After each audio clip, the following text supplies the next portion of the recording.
Hello, everyone, and welcome back to Monsters of the Deep. As always, I'm your host, Mr.G. This is kind of going to be like my miscellaneous bugs video, where I just talk about every fish in the series that I wouldn't have enough to say otherwise. Luckily, though, there's only 4 this time around, but they're all fish that would not work in their own video, so let's just get to them.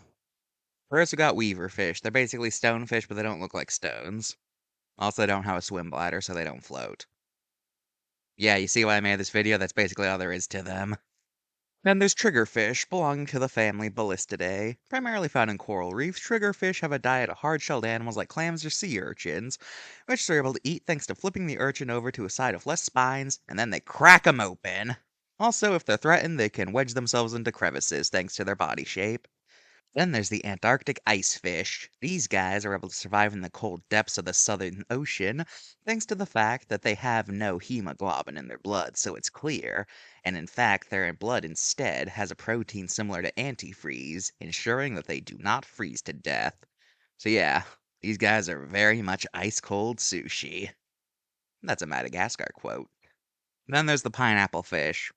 It looks like a pineapple. Star time. Fine, fine. As for human relations, most of these fish have none. No one really cares about them. But the triggerfish has a special place, as it's the state fish of Hawaii, one species of it at least, the reef triggerfish, or as it's called over there, the Huma Huma Nuku Nuku Apua. It's just a fun word to say. I guess that's why it became so popular. Well, that's over this episode of Monsters of the Deep. Join us next time when we talk about the big boys of the sea.